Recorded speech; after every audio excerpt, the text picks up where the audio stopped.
Thank you. Good afternoon. So since it's a presentation mode, I will not be able to see most of you. Uh, the Zoom window has become small. Okay, so today I thought I'll speak to you about languages. So when not Jerry, when Julie asked me about the topic, I was not sure what topic I should give. So because I was started preparing on languages of the world, and I thought whether I should say language of the world but then the language itself is a big world. So I made it as world of languages. So let me it's not a big, very detailed presentation or anything, but I thought I'll just share with you some interesting facts, that we may or may not be knowing about generally about languages. So, what is the purpose of a language? Why do we have languages? What is the real need for languages? So two big, ideas popped up. One is basically to communicate and to be understood. So you should be able, two people should be able to communicate with each other and be able to and be able to understood by each other, right? So if I speak one language and you speak another language, and we are both speaking different languages, then we are not going to be able to understand each other. So that is the first purpose of language, is to be able to communicate with one another and be understood. The second is to be establish and build relationships, because I cannot become your friend unless I speak, unless both of us speak the same language. So it's not just for friendship, it's for every kind of interactions that we would have anybody. When you go and buy something from a store, or when you are dealing with your client, or whatever it is, so whatever kind of relationships that we want to have, uh, a language is a common base. So these are the basic fundamental reasons why we have languages. Now, where did languages come from? How did languages originate? That's a big mystery, actually, because there's no scientific uh, basis or kind of evidence to say this is where languages came from. But I got a clue from the Bible. The Bible is a very old book, so the Bible was written over a period of several thousand years by different people. The Bible is not written by one person. The Bible was written by many different people over a long period of time. And finally, what we have as a Bible is one single book that we can read end to end together. So, in the beginning of the Bible, in the early sections of the Bible, the first book in the Bible is called Genesis. So, there is a record saying that at that time, the early, as soon as the world was created and people were there, at that time, all the people were together were speaking only one language, and so everybody could understand and do things together. Then it was God who actually said, let's create languages and scatter the people across the world. So the biblical reference to languages is that God created different languages. So God dispersed the people and gave them different languages. So they were no longer in one place, but they scattered all over the world, and they started speaking different languages. So that is the kind of a biblical clue that we have about where languages came from. And also, the other big question is, because this happened, thousands and thousands of years back, early man time. So at that time, how do they even, travel across the world, different parts of the world? Because the world now we know, from America to Australia to South Africa, South America to North Pole, it's so scattered and people are living all over the place. But how did that happen those days? And that's also, there is some evidence to say geologically, there was one big landmass, so the continents were not there. It was one big landmass, and the continents started drifting, forming and drifting over millions of years, over a big period of time. Even now, geologists say that land masses are drifting. So what they call the continental drift. So the continents are drifting farther and farther away because of the natural movement of the world, the spinning, the geological, phenomena that undergoes. So even now, the Earth is not fully formed; it's continuing to form. So therefore, the So that's how, so probably the land mass was one big land. And as the continent spread out, people were able to, go to different parts of the world, even before they could find ways to go by ships and all that kind of thing. So that's, so just, a background of, how the languages got dispersed all over the world. Okay, so how many languages are there in the world? Okay, so this is a little quiz. So I don't think you guys can, what do you say, talk here. So I'm going to just pause this here. I'm going to open the chat window. Okay, so question I have for you is, how many languages are there in the world? We So already saw your slide, sir. you already saw the slide. Yeah. Oh my God! So that's how that's how good or bad my presentation is. So the number that you see is 7,300, right? So there are varying numbers, in terms of there are many different sources I looked at, and they gave different numbers, but kind of about 7,300 is the number that I kind of arrived at. So that's a pretty huge number of languages. And the language are basically classified into some major groups, because the language experts, they're able to figure out all these 7,000 plus languages. They all come under some groups, which are more or less geographical spread.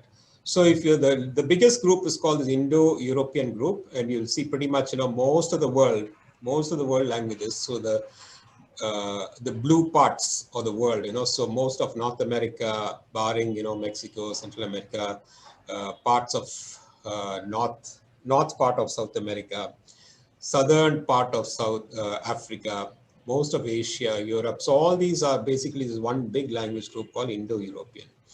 Then the second group is called Afro-Asiatic, and that is the northern part of Africa. So what they call sub-Saharan Africa, and parts of Middle East, Persia, Saudi Arabia, all that is coming under a group called Afro-Asiatic.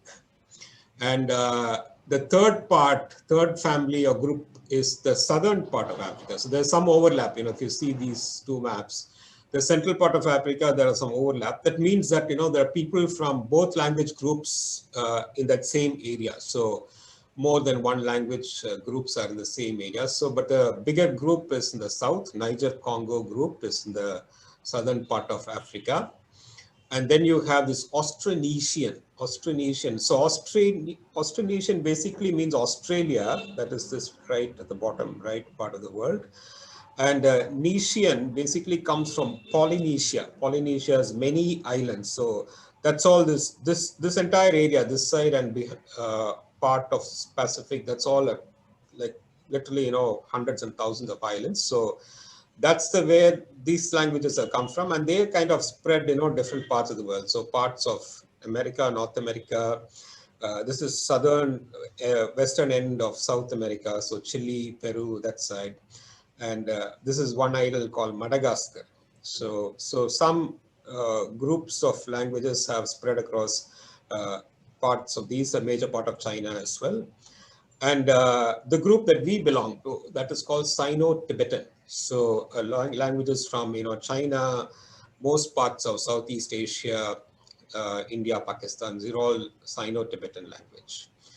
And there's a final group called Trans-New Guinea, and that's a very small territory here. Just what I mentioned earlier is the Polynesian Islands, but this is all like Indonesia. There's a country called Papua New Guinea, a small country, but they have a huge number of languages there. So these are the basically 6 different types of languages, language groups under which all the world languages basically come under. So if you look at the 7,500 plus languages, 7,300 odd languages, and the number of languages within each group. So if you look at this magenta segment here, 1,535 languages in this Niger-Congo group. So if you look at the Niger-Congo, looked at this, this African. So in this, just the southern Central Africa region, 1,500 languages are there. Okay. And the next bigger group of languages is Austronesian. We looked at it kind of spread over in different parts of the world in small groups. So there's 1,200 odd languages. And some of these others are all smaller groups. The interesting thing is, if you look at this next slide by speaker population, you look at this Niger Congo, which is like 1,500 plus languages. So almost 25% of the language, about 20% of the languages, 7,000 odd plus languages totally. So 20% of the languages is in the Niger Congo group. But if you look at the world number of speakers, only about 570 million speakers of that language group, which is like less than a 10%.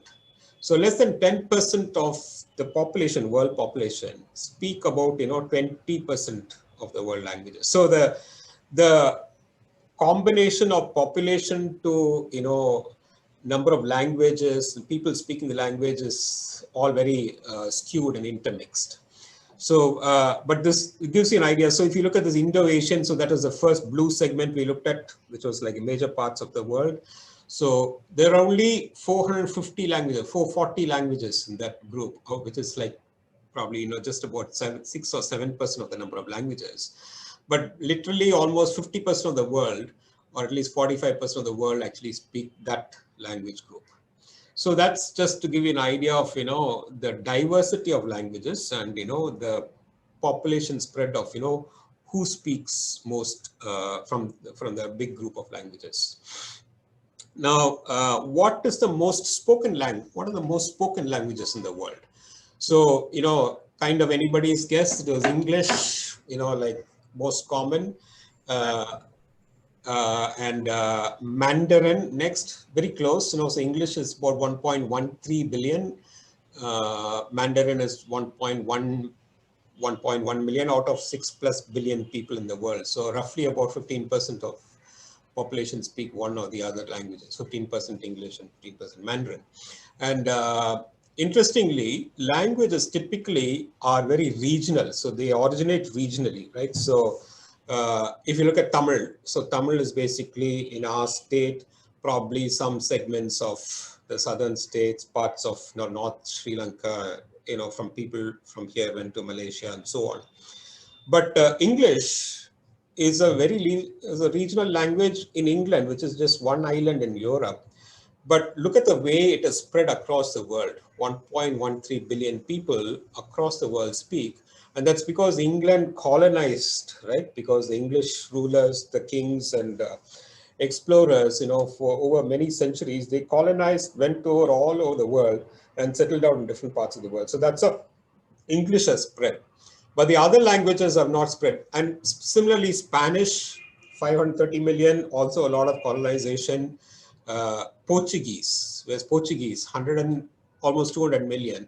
Very small country. If you look at it, a very small country in Europe now, probably less than 50 million people. But the language itself is spoken by almost 200 million people because they are kind of colonized. Hindi, because India is the second biggest population in the world and 50% of the population kind of speaks Hindi. Here is Tamil. Tamil is spoken by about 82 million people.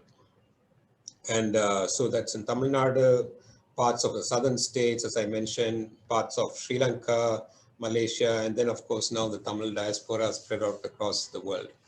Now, if you see this name Busuu here on the right, bottom right, that's just a company which put up the slide presentation and I picked it up from there. So it's the name of the company. But interestingly, they also mentioned in the website, it's actually the name of a language. And the language in the country of Cameroon. Cameroon is in Central Africa, Central West Africa.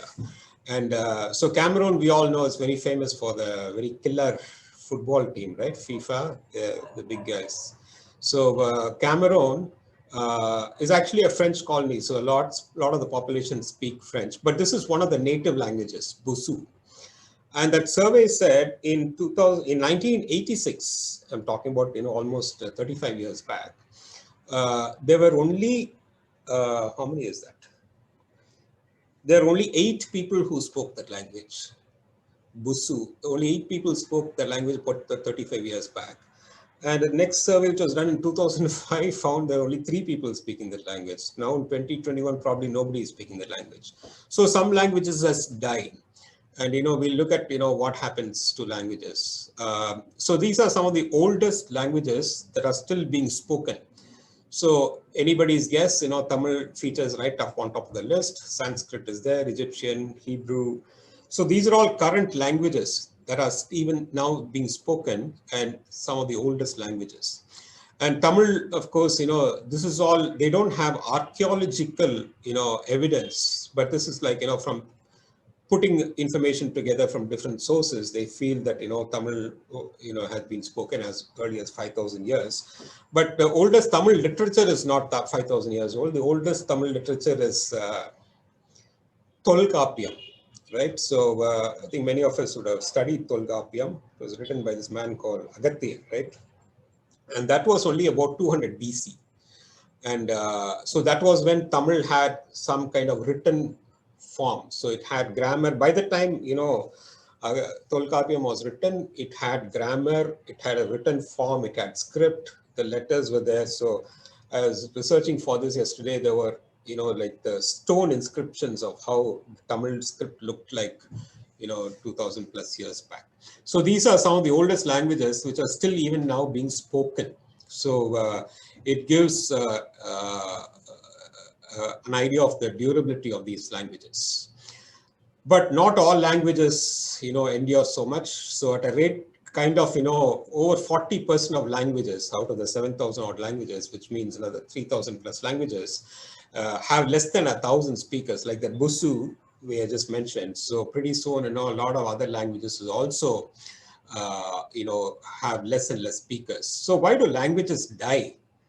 And so the 3 main reasons, one is, the first is social changes, because when people migrate, for example, and that happens even within our friends and neighbors, right? So our friends, we are migrated to America or Europe, any of the English speaking countries.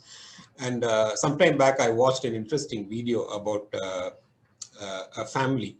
So a son, I think a son goes from here to America, and then he's a grown-up, and it probably typical, our generation guy, finished his engineering, went to the US. Then he settles down there and kind of, lives there. So his son was born in the US. So that guy can't speak a word of Tamil. Maybe he has heard his father speak. That guy, the son, the grandson, the little boy who was born there, gets married locally. And he has never come to India, or perhaps when he was very young. And so he cannot speak a word of English. He's probably heard his father speak English. He cannot himself speak a word of English. Imagine that son's kid, who's, second generation American, has probably not even heard somebody speak Tamil. So in that family, Tamil is forgotten in 3 generations. So that's what happens when people migrate to a different society, different country, different part of the world, a language could die. And cross-cultural marriages. So when two people from 2 different cultures, 2 different languages, they get married, one or the other language. So, I mean, just an example, somebody speaking Bengali marries somebody speaking, Kannada.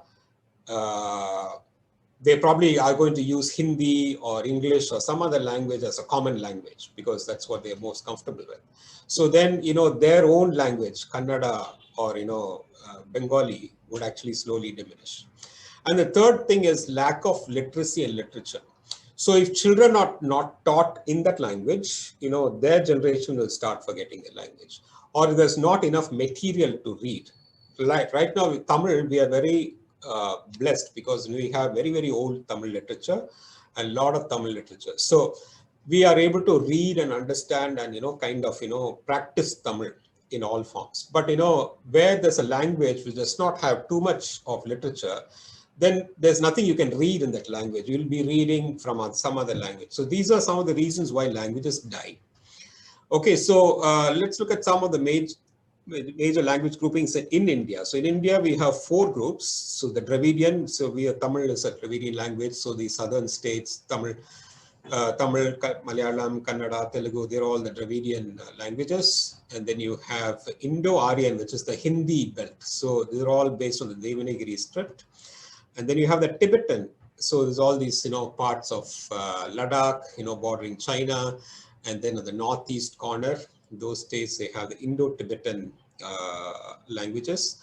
And then we have the Austro-Asiatic, small pockets, so you see these small pockets where settlers, some tribals. If you look at Andaman Islands, there are some tribals there, and they have their own language. Nobody else in the country speaks those. So these are some of the 4 major groupings of languages in India. Apart from these, there are 19,500 dialects. So dialects are basically small variations to a language. In Tamil itself, we have so many variations, right? Chennai Tamil is different from Tirunelveli, is different from Madurai, is different from Coimbatore. So we know those differences very obviously. Well, even within Chennai, I'm sure, North Madras Tamil is different from West Mambalam Tamil. So I think if we put, who is that? Deepan, if we put him against Kannan Rajendran, I think they'll speak different languages, I think. So even within one city, you find, differences. So like that, there are 19,500 dialects all over India.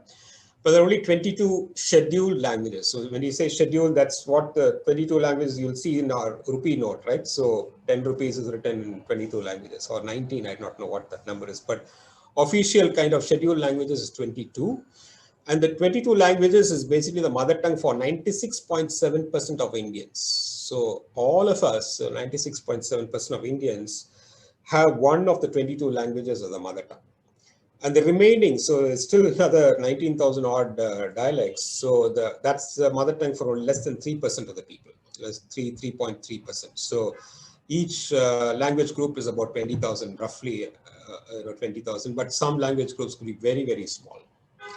Okay, so there's another grouping called established languages of India. So established means what is kind of, practice in a regular way. So 22 is the scheduled languages. 19,000 is the other end, where very small pockets of dialects, very groups of people speak.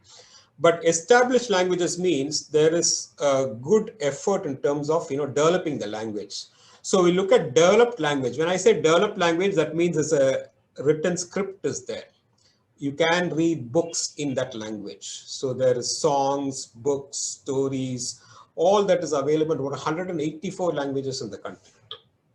And another 180 languages, language development is happening. So those languages also have a script, they will have a grammar, they have written material and so on. 30 languages, they have felt, they does not require any further work because it's a very diminutive language. Very few people are talking, and that's in reducing. So that leaves another 80 odd languages, major groups. I'm talking about major groups. It could be a few lakhs of people speak that language, but that doesn't have a script or anything now, and that will happen. So how is a language developed?